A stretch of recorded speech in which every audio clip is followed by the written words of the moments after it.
எதிர்க்கட்சியாக இருக்கிறோம் என்பதற்காக அரசாங்கம் செய்கின்ற எல்லாவற்றையும் விமர்சிக்கின்றவர்களாக அல்லாமல் இந்த விசாரணையின் அரசாங்கம் எடுக்கின்ற அத்தனை நடவடிக்கைகளுக்கும் எமது கட்சி மட்டுமல்ல எதிர்க்கட்சி அத்தனை பேரும் பூரண ஒத்துழைப்பை கொடுக்க வேண்டிய தார்மீக பொறுப்பு இருக்கிறது இந்த உண்மையான நாட்டு பிரஜைகளாக இருந்தால் என்பதை இந்த உயிர் சபையிலே நான் சொல்லி வைக்க விரும்புகின்றேன். நாங்கள் அல்லாஹ்வை நம்புகின்றவர்கள். நான் நிறைய பேச விரும்பவில்லை.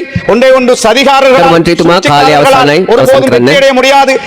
சதிகாரர்கள் விட பெரிய சதிகாரன் அல்லாஹ் என்பதை இந்த சபையிலே மீண்டும் கூறி கௌரவ பிமல் ரட்நாயக்க அமைச்சர் அவர்களுடைய பல விஷயங்களோடு நான் உடன்படுகின்ற ஒருவனாக நான் இருக்கிறேன்.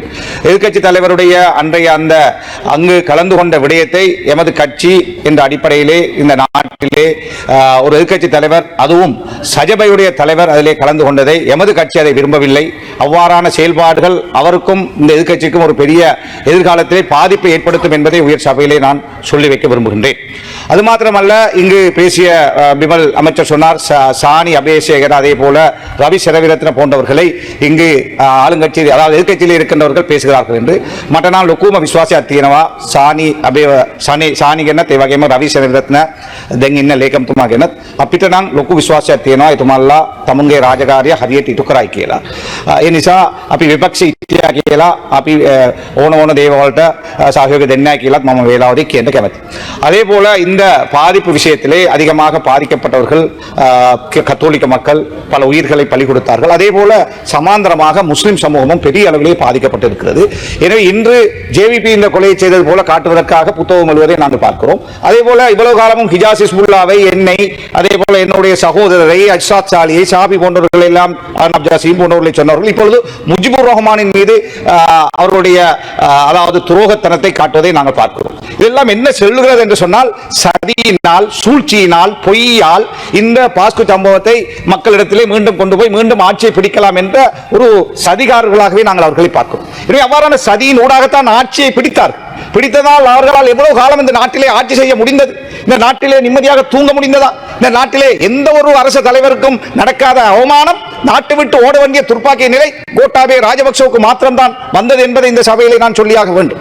எனவே எதிர்க்கட்சியாக இருக்கிறோம் என்பதற்காக அரசாங்கம் செய்கின்ற எல்லாவற்றையும் விமர்சிக்கின்றவர்களாக அல்லாமல் இந்த விசாரணையின் அரசாங்கம் எடுக்கின்ற அத்தனை நடவடிக்கைகளுக்கும் எமது கட்சி மட்டுமல்ல எதிர்க்கட்சி அத்தனை பேரும் பூரண ஒத்துழைப்பை கொடுக்க வேண்டிய தார்மீக பொறுப்பு இருக்கிறது இந்த உண்மையான நாட்டு பிரஜைகளாக இருந்தால் என்பதை இந்த உயிர் சபையிலே நான் சொல்லி வைக்க விரும்புகின்றேன். எனவே இந்த மாதிரியான 1000 வருஷங்களுக்கு மேலாக பழமை வாய்ந்த சமூகம் முஸ்லிம் சமூகம் இந்த நாட்டிலே எந்த ஒரு கட்டத்திலும் அது மன்னர் ஆட்சியாக இருக்கலாம், அதன் பின்னர் நடந்த சுதந்திரத்துக்கு பிறகுள்ள ஆட்சியாக இருக்கலாம், எந்த ஒரு கட்டத்திலும் இந்த நாட்டிலே முஸ்லிம் சமூகம் குமந்திரன பண்ணியதோ நாட்டை பிரிப்பதற்கோ அல்லது நாட்டிலே ஒரு பெரிய சதிகளை செய்வதற்கோ எந்த ஒரு சதியையும் செய்த ஒரு சமூகம் அல்ல. ஆனால் சஹ்ரான் போன்ற சதிகாரர்கள் கயவர்கள் இந்த நாசகாரர்களை யாரோ ஒரு சக்தி பின்னால் இருந்து இயக்கி இருக்கிறார்கள். எனவே அவ்வாறான சக்தியை கண்டுபிடிக்க வேண்டிய தேவைப்பாடு இருக்கிறது. இல்லை என்றால் இன்னும் ஒரு காலத்திலே இன்னும் ஒரு தசாப்தத்துக்கு பிறகு அல்லது பின்னர் இவ்வாறான சதிகளை செய்து தங்களுடைய ஆட்சி பீடத்தை அமர்வதற்கான சதிகளை செய்ய முடியும். எனவேதான் நாங்கள் எதிர்பார்க்கிறோம் அனுரகுமார திசாநாயக்க தலைமையிலான அரசாங்கம் இந்த விஷயத்திலே கடுமையாக இருந்து உண்மையான சூத்திரதாரிகளை கண்டுபிடிக்க வேண்டும். பாதிக்கப்பட்ட கத்தோலிக்க மக்களுக்கு நஷ்டஈடு கொடுக்க போவதாக கேள்விப்பட்டோம், நிச்சயமாக கொடுங்கள். அதே போல ஆயிரக்கணக்கானவர்கள் சிறைகளிலே அநியாயமாக அடைக்கப்பட்டார்கள், மானபங்கப்படுத்தப்பட்டார்கள், அவர்களுடைய வியாபாரங்கள் அளிக்கப்பட்டது, பெரிய கஷ்டங்களுக்கு முன்பு அவர்களையும் நீங்கள் ஒரு நாள் பார்க்க வேண்டும். அதே போல அவர்களுக்கும் அதற்கான ஈடு செய்ய வேண்டும் என்று வேண்டுவதோடு இந்த விசாரணை தூய்மையாக செல்லப்பட வேண்டும். இன்னும் ஹிஜாஸ் ஹிஸ்புல்லாவுடைய வழக்கு இன்னும் ஏஜி டிபார்ட்மெண்ட் எதுவும் செய்யல. தாம ஏஜி டிபார்ட்மெண்ட் ஹிஸ்புல்லாගේ නඩුවගෙන තාම සොයාගෙන යනවා. තාම තීන්දුවක් නැහැ. ඒයි දන්නේ. තාම එම කරගෙන යන්නේ. ඒ වගේ මගේ සහෝදරයා අවුරුදු 2කමාරක් හිරේ දෙම්මා. එයි ඉබ්‍රාහිම් හාජාගේ පුතාට මිනිත්තු 1කමාරක් දුරකථනයෙන් කතා කරලා තිබ්බා කියලා. ඒක තමයි කාරණේ. එයා ලොකුම ව්‍යාපාරෙක්. මගේ සහෝදරයා ව්‍යාපාරෙක්. මොනවාරි ව්‍යාපාර කාරණයකට ඒ කාලේ කතා කරා නම් මිනිත්තු 1කමාරක් කතා කරපු එකට අවුරුදු 2කමාරක් හිරේ දැම්මා.